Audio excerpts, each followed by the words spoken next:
자,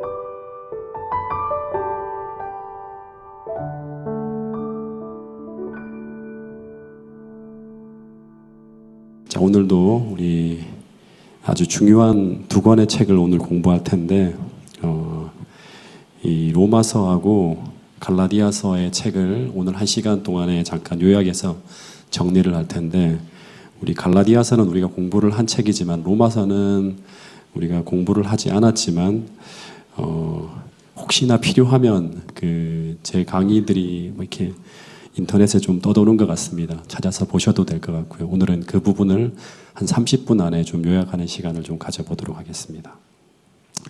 이 사도 바울이 3차 선교 여행 시에 에베소에서 3년을 머물면서 아주 치열하게 목회를 하다가 소동이 벌어지면서 이 사도 바울이 마게도냐를 거쳐서, 마게도냐라고 하는 건 빌립보거든요. 고린도로 들어가게 됩니다. 이제 거기서 3개월을 머물면서 이제 겨울을 지나게 돼요. 예. 그러면서 그 겨울에 두 권의 책을 쓰게 되는데, 이게 다 신약 성경이 됩니다. 그게 그 한 권이 갈라디아서고 또 한 권이 로마서인데, 이 갈라디아서는 우리가 지난번에 공부를 다 했죠. 예. 잠깐 간단하게 이 갈라디아서를 좀 정리를 하면, 우리 오랜 시간 공부한 것인데, 이 갈라디아서가 쓰여진 목적은 뭔가 하면 예루살렘에서 온 유대인 거짓 교사들 때문에 이제 쓰여집니다. 이 거짓 교사들이 이제 사도 바울과 다른 이제 이 성경의 가르침을 전하면서 교회에 큰 혼란이 일어납니다. 근데 이 유대인 교사들은 이제 뭐라고 하는가 하면, 이제 사도 바울이 전한 그 가르침이 전부 다 거짓 복음이다라고 주장합니다. 근데 그 거짓 복음을 전하게 된 이유가 뭔가 하면, 사도 바울은 어떤 사람이다? 사도가 아닌 거짓 사도다고 하는 거예요. 그래서 하나는 사도 바울이 전한 가르침을 공격하고, 또 하나는 사도 바울의 사도직을 공격하면서, 이제 이 사람들이 이제 이 갈라디아서에서 막 혼란을 일으킬 때, 이 사도 바울이 즉시 어떻게 하는가 하면, 이 갈라디아 교회를 지키기 위해서 이 거짓 교사들의 주장을 조목조목 반론을 하면서 이제 갈라디아서를 쓰게 됩니다. 이 갈라디아서 1장, 2장에 보면 이제 사도 바울이 거짓 사도가 아니라 그 진짜 하나님이 인정하시는 참 사도라고 하는 것을 이야기하면서, 1장, 2장에는 주로 어떤 이야기가 나오는가 하면 자전적인 이야기가 나와요. 자기 경험에 대한 이야기가 1장, 2장에 쭉 나오죠. 사도직을 변호하면서. 그래서 이 갈라디아서를 통해서 우리는 다른 곳에서는 실려있지 않은 바울에 대한 몇 가지 이야기를 확인할 수 있는데, 그게 뭔가 하면, 우리가 사도행전 9장에서는 이 사도 바울이 다메섹에서 개종했다는 것까지 알고 있는데, 그 후에 아라비아로 갔다가 3년 후에 다시 다메섹으로 돌아왔고, 다시 이제 베드로를 만나기 위해서 예루살렘으로 갔다고 하는 정보는 어디만 나오는가 하면 갈라디아서에서만 나와요. 그래서 그 이야기를 통해서 우리는 요런 경험을 사도 바울이 했구나 하는 걸 알 수 있어요. 그리고 2장 후반부부터는 이 거짓 교사들의 가르침을 논박하면서 이 다른 복음에 맞서서, 이 거짓 교사들이 전하는 이 다른 복음에 맞서 갖고 사도 바울이 복음에 대해서 이제 아주 간략하게 설명을 하는데, 여기 담겨 있는 이야기를 보면 믿음으로 말미암는 중요한 기별들을 실어 놓았는데, 이제 그 내용이 뭔가 하면, 왜 우리가 행함이 아닌 믿음으로 구원을 받게 되는지, 그리고 믿음이 무엇인지, 그리고 믿음으로 살아갈 때 성령이 역사하고, 그 성령의 역사를 통해서 우리 안에 그리스도가 계시다고 하는 확증인 성령의 열매가 어떻게 나타나게 되는지, 아주 짧은 어떤 그런 이야기를 통해서 조목조목 잘 써놓은 책이 바로, 이제 조직적으로 써놓은 책이 바로 갈라디아서입니다.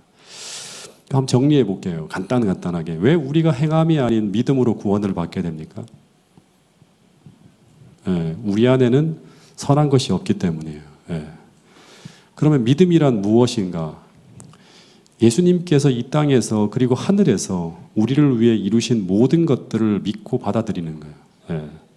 근데 그러기 위해서 우리는 어떻게 해야 되는가 하면, 갈라디아서 2장 20절에 보면, 우리 자신을 그리스도의 십자가에 함께 못 박고 나의 삶의 운전대를 온전히 주님께 넘겨드리는 것, 이걸 가지고 갈라디아서에서는 믿음이라고 합니다. 근데 그렇게 할 때 이제 내 안에 사는 것은 내가 아니라 예수님께서 살게 되는데, 이 내 안에 계신 그리스도를 우리는 무엇이라고 하는가 하면 성령 하나님이라고 하는 거예요. 그리고 이 성령 하나님께서 우리 안에 생애하실 때 그분이 우리 안에 계시다고 하는 증거가 나타나는데, 그냥 이게 바로 9가지 성령의 열매다.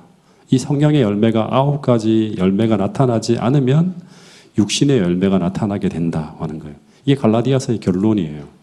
그래서 갈라디아서 6장 7절에는 이런 말씀이 있는 거예요. 이 결론처럼 같이 한번 읽어보겠습니다. 갈라디아서 6장 7절 말씀입니다. 시작. 스스로 속이지 말라. 하나님은 업신여김을 받지 아니하시나니 사람이 무엇으로 심든지 그대로 거두리라. 예, 자기 육체를 위해 심는 자는 육체로부터 계속 썩어질 것을 거두게 되고, 성령을 위하여 심는 자는 성령으로부터 영생을 거두게 된다고 하는 거예요. 그래서 이 열매를 통해서 이제 그들을 알지니 하는 그 이야기가 같이 이렇게 이제 통일성 있게 쭉 이어지는 걸 볼 수 있습니다. 이 갈라디아서의 이야기는 이제 제가 갈라디아서를 다 다루었기 때문에 이 정도로 정리하고요. 오늘은 이 로마서에 나오는 이야기를 중심으로 좀 이야기를 나눠보도록 하겠습니다. 사도 바울이 로마에 한 번도 간 적이 없어요. 네. 근데 한 번도 간 적이 없는 이 로마의 그리스도인들을 위해 쓴 편지가 바로 로마서예요. 나머지 바울 서신은 전부 다 그가 목양하고 그곳에 가보았고 그 교회 상황을 알고 있는 상태에서 다 글을 썼어요. 근데 이 로마서는 한 번도 가보지 않은 성도들을 생각하며 쓴 편지가 바로 로마서예요. 이 로마서 15장 18절 19절에 보면 이제 이런 말이 있어요. 당시 이제 사도 바울이 예루살렘에서부터 시작해서 일루리곤까지 복음을 전했다고 하는데, 이 일루리곤은 어디인가 하면 여기 보면 지도를 보면 이제 이 마게도니아에서도 더 북쪽이에요. 북쪽에 있는 곳이 일루리곤이라고 하는데, 이 사도 바울이 일루리곤에서 선교했다고 하는 기록은 사도행전이나 바울 서신에 없어요. 그러니까 성경이 바울의 모든 사역을 다 기록한 건 아니에요. 훨씬 더 많은 일들을 사도 바울이 했어요. 그러니까 어떻게 본다 그러면 그리스 서쪽 이쪽 더 끝에 있는 지역이 이제 그 일루리곤 지역인 여기까지 복음을 전파했다고 하는 거예요. 이 사도 바울이 이제 그의 사역을 이제 여기서 3차 선교행이 마치면서 이 고린도에서 쭉 해고를 하면서 그해 겨울에 이 사도 바울이 3차 여행을 마치면서 뭐라고 하는가 하면 이 고린도 교회에서 새로운 계획을 세우고 있다고 하는 이야기를 하고 있는 거예요. 근데 그 계획이 어떤 계획인가 하면 로마서 15장 22절부터 24절에 보면 이런 말을 해요. 내가 너희에게 가려고 했다고 하는 건 로마에 가려고 했다고 하는 거예요. 근데 여러 번 길이 막혔다고 하는 거예요. 그리고 뭐라고 하는 거예요? 이곳에서는 더 이상 일할 것이 없다고 해요. 이제 내가 사역이 여기서는 다 끝났다. 내 사역은 이제 다 할 거 다 했다. 이제 나머지에게 다 인수인계해 된다고 하는 거예요. 그러면서 어디로 가려고 한다? 이제 여기 보면 서바나로 간다고 하는 거예요. 서바나가 어디죠? 스페인이에요. 스페인으로 가기를 원한다고 하는 거예요. 그러면서 사도 바울은 이제 스페인을 향한 4차 선교 계획을 세우고 있었어요. 근데 스페인으로 갈 때 어디를 들려간다? 로마를 들려서 가려고 하니, 그때 내가 너희들을 좀 만나고 기쁨으로 만나고 내가 스페인으로 가는 것을 어떻게 해달라? 도와달라고, 후원해달라고 하는 그런 이야기를 하는 거예요. 그래서 바울이 3차 선교행이 마쳐지는 이 고린도에서 그가 세운 4차 선교 계획이 무엇인가 하면 로마를 거쳐서 스페인으로 가서 복음을 전하는 거예요. 그 스페인은 어디인가 하면 당시의 땅끝이에요. 왜 땅끝까지 복음을 전하려고 하는가? 이제 평안하게 고린도도 안정되어지고 있으면 좀 여기서 좀 편하게 이렇게 쉴 수 있는데, 사도 바울의 생각은 뭔가 하면 오직 주의 오심을 기다리면서 땅끝까지 복음을 전해야겠다고 하는 그 생각을 가지고 끊임없이 영혼 구원을 위해서 새로운 미지의 개척지로 향해 나가는 걸 볼 수 있습니다. 이 사람들이 바로 누구인가 하면 이 초대교회 교인이었고, 그 스피릿이 바로 사도 바울에 담겨있는 스피릿이라고 하는 거예요.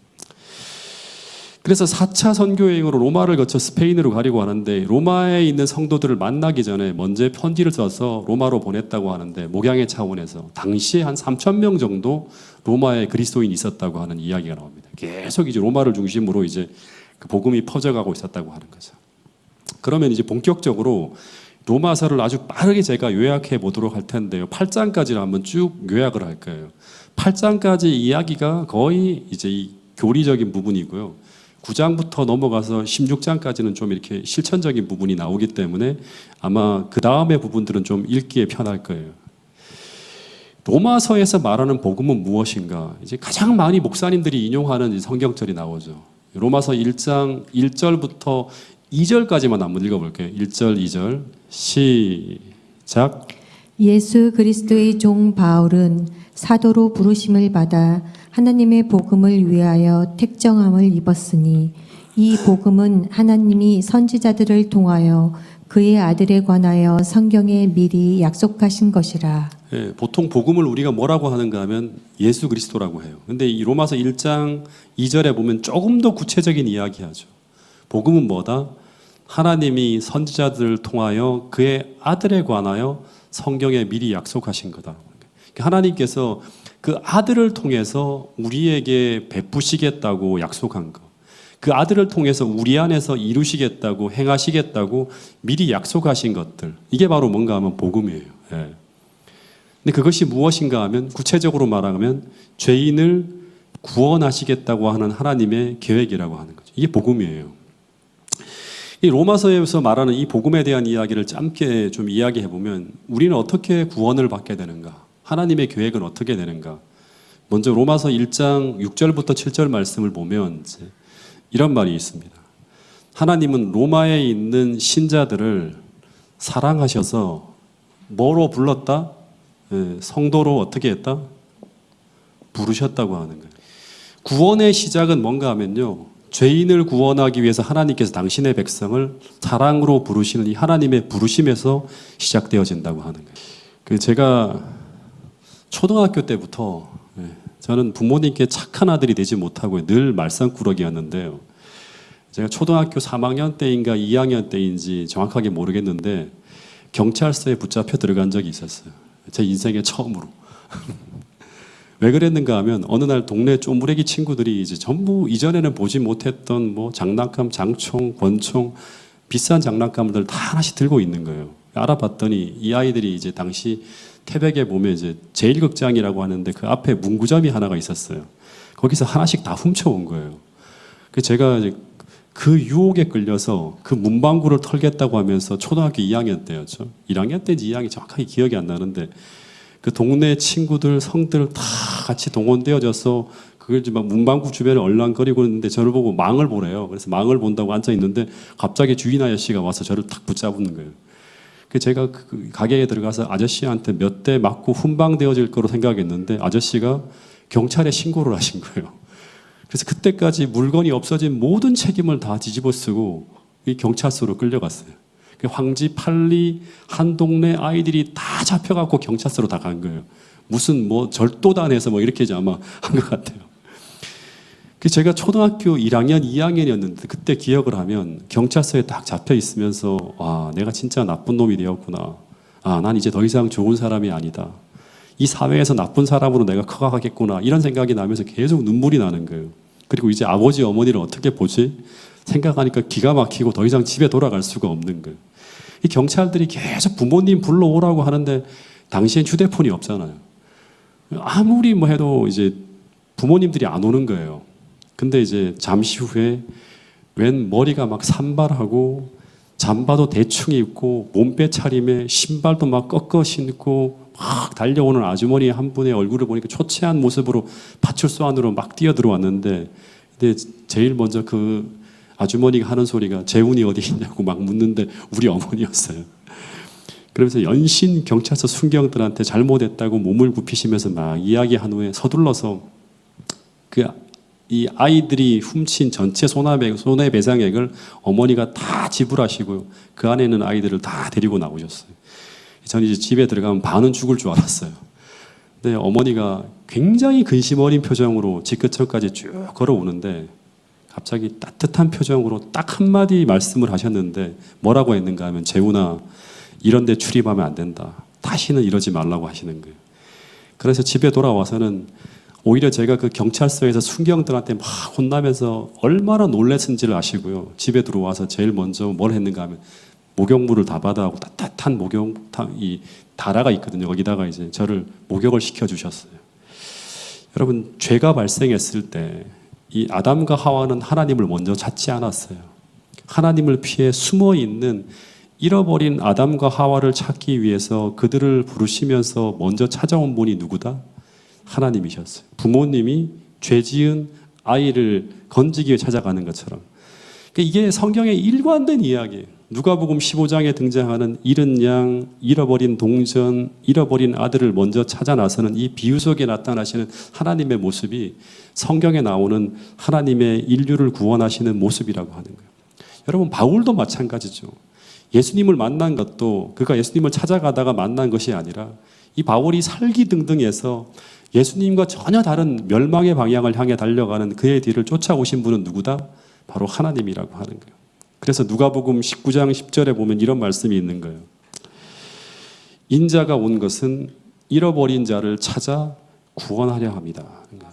예수님이 이 땅에 오신 것은 우리를 찾아 구원하기 위해서, 우리를 당신께서 돌아오라고 부르시기 위해서 어떻게 왔다? 이 땅에 인간으로 오셨다고 하는 거예요.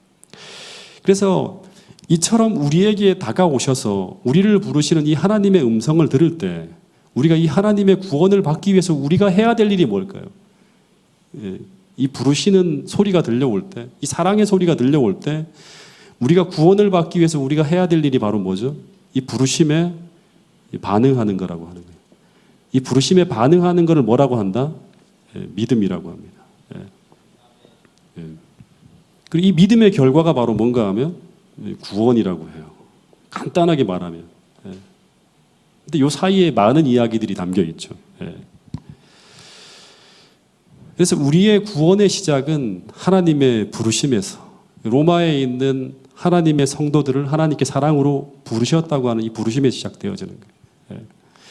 근데 우리가 이 하나님의 부르심에 반응해서 그 앞에 나올 때 첫 번째로 경험하게 되는 게 뭔가? 첫 번째로 경험하게 되는 게 뭔가? 이것은 바로 내가 죄인이라고 하는 것을 느끼면서 하나님 앞에 자복하고 굴복하고 회개하는 거예요. 자복하고 굴복하고 회개하는 거예요. 이것을 가지고, 이 과정을 가지고 뭐라고 하는가 하면 거듭남이라고 해요. 어떻게 하면 우리가 거듭날 수 있을까? 하나님께서 우리에게 어떻게 거듭나게 하시는가? 로마서 1장 18절부터 3장 20절까지 보면요, 하나님은 인간이 먼저 하나님 앞에 자복하고 굴복하고 회개하는 과정이 일어나도록 하기 위해서 어떻게 하는가? 먼저 인간이 어떤 존재인지를 하나님께서 하나님의 엑스레이를 쫙 인간에게 투과하는 것처럼 인간을 진찰하신 하나님의 진단서가 쭉 나와요. 진단서가. 그 진단서의 내용이 로마서 1장 18절부터 시작해서 3장 21절까지의 내용이에요. 근데 그 진단의 결과가 어떻게 나왔는가 하면 3장 23절에 나오는데 같이 한번 읽어보겠습니다. 3장 23절 시작. 모든 사람이 죄를 범하였음에 하나님의 영광에 이르지 못하더니.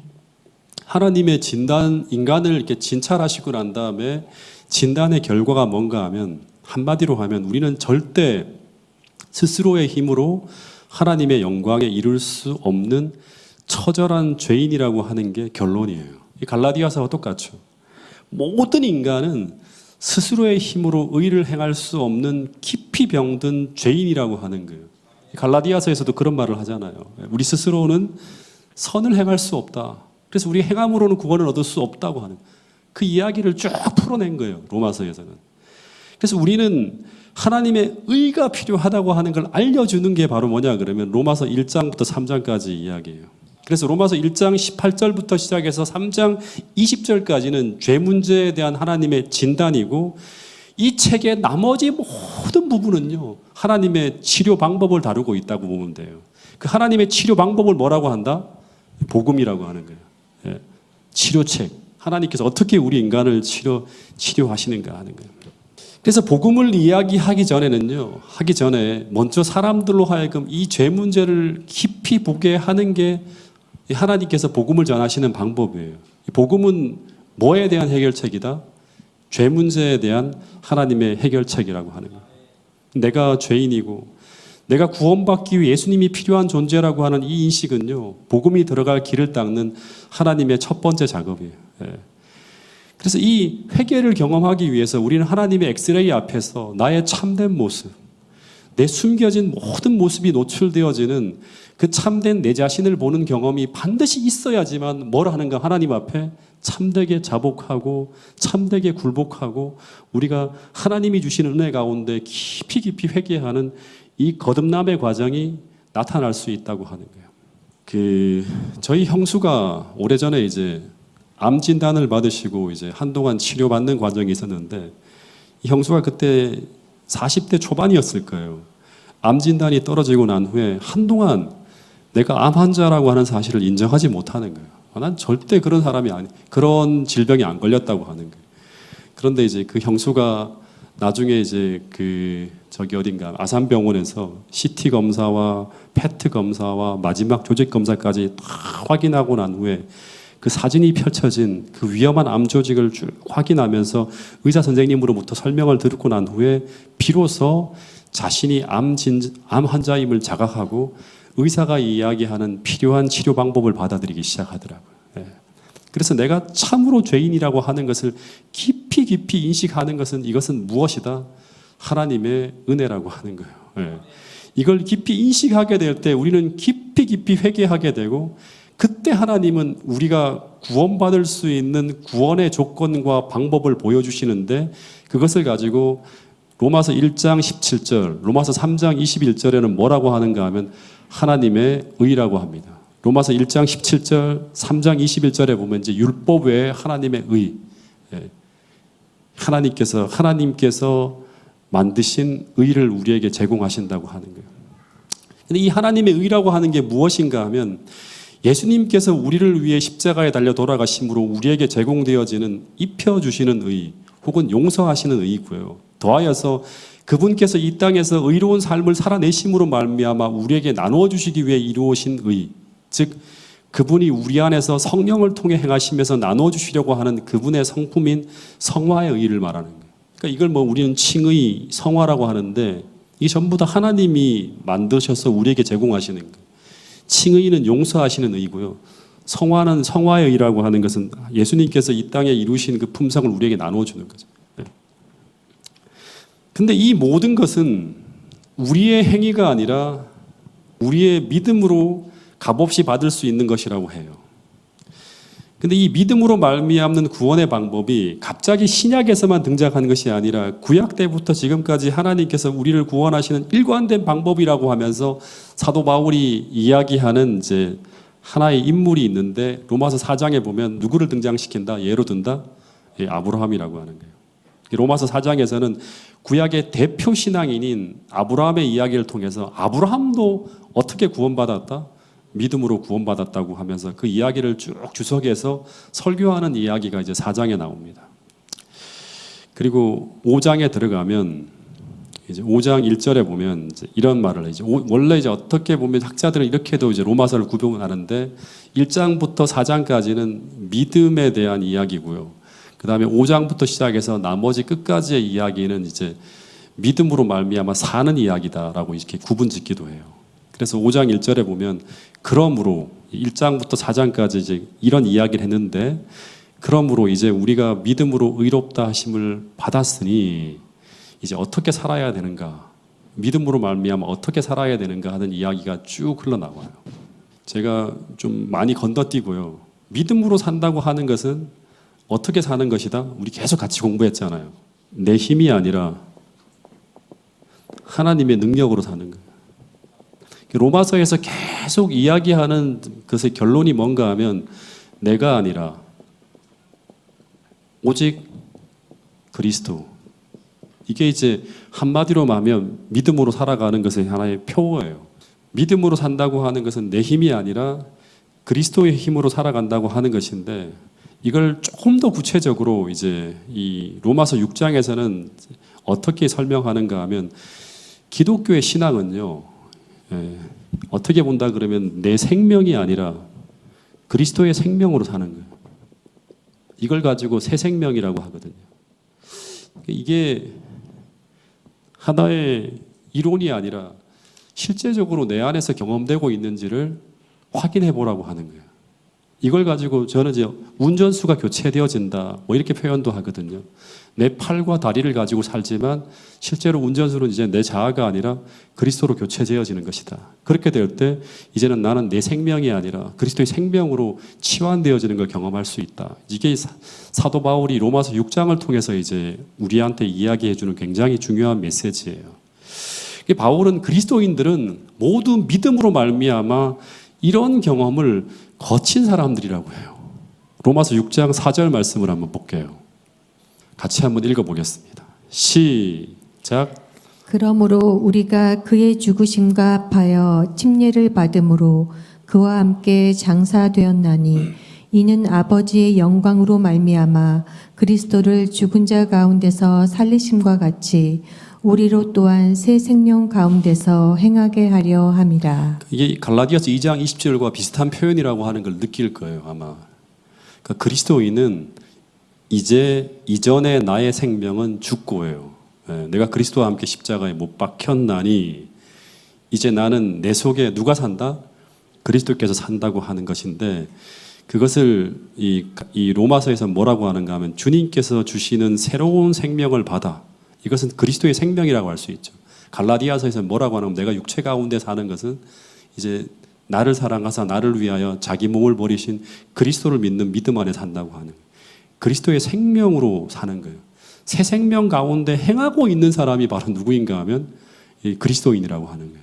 새 생명 가운데 행하고 있는 사람. 내 생명이 아니라 그리스도의 생명으로 살아가는 거예요. 헬라어에는 이 생명이라고 하는 단어가 두 가지가 있다고 합니다. 하나는 비오스라고 하는 이제 생물학적인 생명이 있고요. 비오스. 또 하나의 생명이라고 번역되어진 단어 중에 하나가 조에라고 하는 생명이라고 합니다. 조에. 이 비오스는 생물학적인 생명을 의미하는 거고 이 조에는 근원적 생명이라고 하는데 뭐 학자들은 영생, 예수님께서 우리에게 주시려고 하는 새 생명, 전부 이 조회라고 하는 표현을 써요. 이렇게 쓸 수 있는 거예요. 제가 침례 받기 전에는요, 한 7시 정도에 일어났거든요. 일어나서 제가 하는 행동은 뭐냐, 그러면 아침 뉴스를 딱 들으면서 학교 갈 준비를 합니다. 그리고 아침밥을 먹고, 당시에 유행하는 이제 마이마이를 딱 챙겨서 제가 좋아하는 팝송을 귀에 꽂고 들으면서 학교로 갔어요. 전철을 타고 가서 이제 학교에서 수업을 듣고 점심시간이 되면 어디로 가는가 하면 이제 급하면 햄버거 집에 가서 이제 그 햄버거를 하나 사 먹든지 아니면 좀 여유가 있으면 고기 덮밥을 먹어요. 그 돼지고기로 이렇게 좀 막 해서 있는 좀 맛있는 그 덮밥을 먹는데 돈이 좀 부족하면 짬뽕밥이나 짜장밥을 이제 먹기도 해요. 그리고 밤이 되면 선배들과 함께 가끔씩 어디로 가는가 하면 포장마차로 가서 순대를 안주로 먹으면서 인생과 시국 이야기를 한참 하다가 너무 늦으면 이제 친구 집에 가 자기도 하고 아니면 집에 돌아오는 전철을 타고 돌아오기도 합니다. 집에서 돌아오면 이제 좀 일찍 돌아오면 저녁을 먹고 난 후에 재미있는 드라마를 보기도 하고 시간이 남으면 이제 책을 보기도 하고 마음이 맞으면 누나와 매형 식구들과 함께 거의 밤 12시에서 새벽 1시까지 막 고스톱을 치기도 합니다. 그리고 잠을 자요. 근데 후에 제가 그리스도인이 된 후에 저의 비오스, 이 생물학적인 생명이 바뀝니다. 2학년 때부터 제가 기숙사에서 생활을 하기도 하고 이제 뭐 이랬는데 아침 6시에 일어나서 TV를 보는 대신에 기도를 하고 성경을 읽기 시작합니다. 그리고 아침에 도서관에 가서 이제 피곤하면 커피를 마시는 대신에 율무차나 땅콩차를 마셨어요. 예. 그리고 점심시간에도 햄버거를 먹지 않고 또 맛있는 불고기 덮밥도 먹지 않고 된장찌개나 순두부찌개를 먹었어요. 수업이 끝난 후에 포장마차로 가지 않고 차 마시는 곳이 아니면 곧장 기숙사로 돌아왔어요. 저는 변했어요. 여러분, 제가 정말 성경적으로 말하는 변화를 경험했을까요? 이것들만을 가지고는 저의 변화를 확실하게 할 수가 없어요. 말할 수가 없어요. 비오스는 바뀌었지만 진짜 조회가 바뀌었는가? 성경에서는 조회가 바뀌는 것을 진짜 바뀌는 거라고 하거든요. 바리새인들은 비오스는 바뀌었지만 조회가 바뀌지는 않은 상태의 삶을 살아간 사람들이 바로 바리새인들이었어요. 여러분, 그리스도인이 된다고 하는 것은 진짜 중요한데요. 생활의 개선이나 개혁 정도가 아니라 기독교는 옛 생활을 수정하는 게 아니라고 하는 거예요. 로마서에서 계속 이야기하는 게 뭐냐 그러면 이 조회가 바뀌기 위해서는 뭐가 바뀌어야 되는가 하면 나를 부인해야 돼요. 이게 로마서 나를 부인하는 이 한 가지의 이야기를 로마서 6장에서 내내 이야기하고 있어요. 로마서 6장 이야기. 나를 부인할 때 더 이상 내 인생의 주인이 내가 아니라고 고백할 때 그 안에 어떤 일이 벌어지는가 하면 내 안에 전혀 없던 새로운 생명이 우리 안에 임하게 되어서 개선이 아닌 본성적인 마음의 변화, 즉 성령이 임재하시는 재창조가 이루어지게 한다고 하는 것이 바로 뭔가 하면 로마서에서 말하는 사도 바울을 변화시킨 이 혁명적인 변화에 대한 이야기. 이게 바로 복음이라고 하는 거예요. 그것을 가지고 로마서 6장 4절에서는 뭐라고 한다? 새로운 생명 가운데서 행하는 삶을 살아가는 것이라고 하는 거예요. 이 믿음으로 말미암은 의라고 하는 것은요, 하나의 삶이에요. 새로운 생명 가운데서 행하는 경험을 하고 있는가 하는 거예요. 그래서 기독교는 나의 생활과 나의 삶 대신 그리스도의 생명, 그리스도의 생활과 그리스도의 삶을 받아들이는 거라고 하는 거예요. 새로운 생명을 받아들이는 거라고 하는 거예요. 이것은 과거에 우리에게는 도무지 존재하지 않던 새로운 생활로의 변화를 이끌어내는 생명이 들어오는 것, 나눠지는 거죠. 이게 성화라고 하는 거예요. 주님께서 이 땅에서 경험했던 모든 삶을 우리에게 주신다고 하는 거예요. 새로운 생명 속에 살아가는 걸 경험하게 해주겠다고 하는 거예요. 무엇만 바꾸면 나를 부인하는 거예요. 운전수만 교체한다 그러면. 믿음으로 하나님 앞에 전적으로 굴복하고 이전에 내가 주인 되어 살아가는 모든 삶에 대해서 회개하고 그거를 주님 앞에 내려놓기로 결심한다 그러면 주님께서 들어오셔서 내 안에 계신 그리스도께서 나를 통치하는 삶으로 우리를 인도하신다고 하는 거예요. 이것을 갈라디아서 2장 20절에서는 내가 그리스도와 함께 십자가에 못 박힐 때 이제는 내가 산 것이 아니요 오직 내 안에 그리스도께서 사신 것이라고 말하고 있는 거예요. 이게 바로 뭔가 로마서에서도 말하는 믿음으로 말미암은 의라고 하는 거예요. 나를 운전하는 운전수가 나에게서 누구에게로 바뀐다? 그리스도로 완전히 바뀌는 거예요. 내가 팔과 다리와 몸을 가지고 살아가지만 실제로 나를 통치하시는 분은 누가 된다? 예수님이 되는 그런 삶으로의 변화를 이야기하고 있는 거예요. 근데 이렇게 만약에 로마서 6장의 경험을 우리가 했어요. 완전히 거듭나서 이렇게 했다고 해요. 그러면 어떻게 될까요? 전쟁이 끝날까요? 우리 삶에서의 로마서 7장을 보면요. 로마서 7장에 보면 15절부터 25절까지의 이야기를 학자들은 뭐라고 하는가 하면 로마서에서 가장 어두운 부분이라고 합니다. 가장 어두운 이야기라고 합니다. 엄청난 투쟁이 벌어지고 있어요. 우리가 구원을 받고 그리스도인이 되었음에도 불구하고 우리 안에서 일어나는 이 전쟁을 보여주는 내용이 바로 로마서 7장이라고 합니다. 할 얘기가 많지만 모든 것들을 다 좀 정리하고 핵심적인 부분만 좀 이야기하면 왜 이런 갈등이 일어나는가? 그 이유는 뭔가 하면 이전에 우리 안에 없던 무엇이 들어온 거예요? 새로운 생명이 들어왔기 때문에 전쟁이 벌어진다고 하는 거예요. 뭐 이게 새로운 마음이라고 할 수 있겠죠.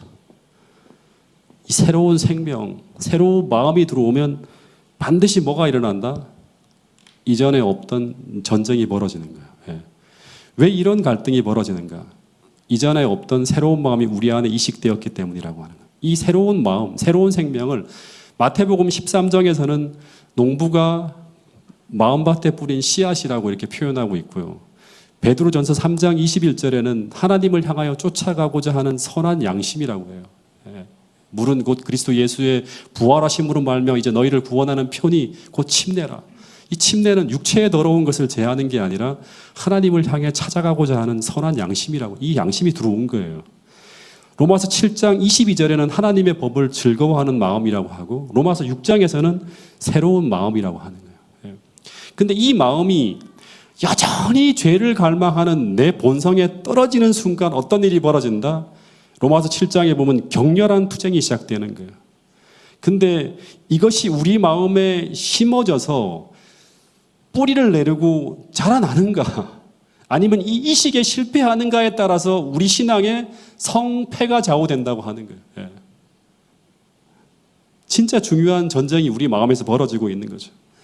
근데 로마서 7장 22절 23절에 보면 사도 바울은 자기의 내적 경험을 통해서 무엇을 이야기하고 있는가 하면 이 싸움은 내 의지만으로는 절대 이길 수가 없고 이 전쟁에서 승리하기 위해 우리에게는 뭐가 필요하다? 외부의 힘이 필요한데 그 힘을 로마서 8장에서는 뭐라고 하는가 하면 이 성령이라고 해요. 사도 바울이 처음으로 로마서에서 성령을 언급하고 있는 부분이 바로 로마서 8장이라고 합니다.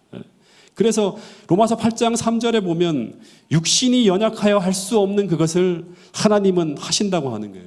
육신으로 말미암아 연약하여 할 수 없는 것을 하나님께서 하신다고 하는 거예요. 근데 어떻게 하시는가? 이 죄의 법을 극복하기 위해서 이 죄의 법에 맞서서 항구적인 우리의 본성에 작용하는 하나님의 또 하나의 항구적인 힘이 외부로부터 들어오는데 그것을 가지고 뭐라고 하는가 하면 생명의 성령의 법이라고 하는 거예요. 아주 중요한 이야기인데 로마서 8장 1절부터 3절까지의 말씀을 같이 한번 읽어보겠습니다. 마지막 부분이거든요. 자, 한번 읽어보겠습니다. 시작.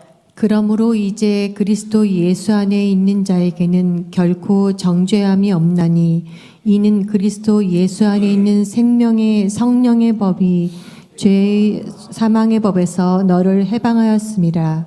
율법이 육신으로 말미암아 연약하여 할 수 없는 그것을 하나님은 하시나니 곧 죄로 말미암아 자기 아들을 죄 있는 육신의 모양으로 보내어 육신의 죄를 정하사 육신을 따르지 않고 그 영을 따라 행하는 우리에게 율법의 요구가 이루어지게 하려 하심이니라. 그러니까 이 로마서 8장의 이 경험을 우리가 해야 됩니다. 이게 바로 믿음으로 말미암는 의의 경험이에요. 예. 그러므로 이제 그리스도 예수 안에 있는 자에게는 결코 정죄함이 없나니 왜 없는가 하면 이는 그 이유는 뭔가 하면 그리스도 예수 안에 있는 생명의 성령의 법이 오늘 우리 안에 담겨져 갖고 이제 우리를 6장 7장 이야기를 다 이어서 생각을 해야 돼요. 예. 내가 그리스도 앞에 완전히 굴복하고 철저히 우리가 회개하고 진실된 회개를 함으로 말미암아 거듭남으로 말미암아 새로운 생명이 우리 안에 들어와서 우리를 통치하는 걸 가지고 뭐라고 하는가 하면 생명의 성령의 법이 우리 마음을 통치하는 시대가 열렸다고 하는 거예요. 그 증거는 뭔가 하면 죄와 사망의 법에서 우리를 해방시키는 거예요. 이게 바로 은혜 아래 있는 삶이라고 하는 거예요. 죄의 법칙을 무너뜨리고 우리로 하여금 자발적으로 하나님을 섬기게 하는 그 시대를 열어가는 거예요. 이렇게 살아갈 때 어떤 경험을 하게 되는가 하면 로마서 8장 37절에 보면 무슨 말을 하는가 하면 그러나 이 모든 일에 우리를 사랑하시는 이로 말미암아 우리가 어떻게 한다? 넉넉히 이기는 싸움을 싸운다고 하는 거예요. 우리 의지만을 가지고 싸우는 게 아니라 하나님이 주시는 그 은혜로 말미암아 넉넉히 이기는 싸움을 한다고 하는 거예요. 내가 확신하노니 사망이나 생명이나 천사단이나 권세자들이나 현재일이나 장래일이나 능력이나 높음이나 기쁨이나 다른 어떤 피조물이라 할지라도 우리를 우리 주 예수 그리스도 안에 있는 하나님의 사랑에서 끊일 수 없는 그런 삶으로 우리를 이어가게 만든다고 하는 거예요. 이 사람들이 바로 누구인가 하면 야곱의 환난을 이길 수 있는 하나님의 종들이라고 하는 거예요. 여러분, 이 모두가 로마서 8장의 이야기, 이 고백이 우리의 고백이 되어서 이제 그리스도 예수 안에 있는 자에게는 결코 정죄함이 없는데 이건 하나의 이론이 아니라 내가 지금 그리스도 예수 안에 있는 생명의 성령의 법이 우리를 통치함으로 말미암아 죄와 사망의 법에서 우리를 해방시키는 이 자유와 이 평안을 내가 경험하고 있다고 고백할 수 있는 여러분과 제가 될 수 있기를 간절히 바라겠습니다. 우리에게 담기는 모든 생각들이 성령이 주시는 생각들이 우리의 마음속에 품겨지고 담겨져서 날마다 육신을 거부할 수 있는 그런 능력이 끝없이 우리를 공급해서 그리스도의 생명으로 그리스도의 삶이 우리 삶 속에 나타나는 그런 놀라운 경험을 우리 모두가 할 수 있게 되기를 간절히 바라면서 오늘 말씀을 줄이도록 하겠습니다.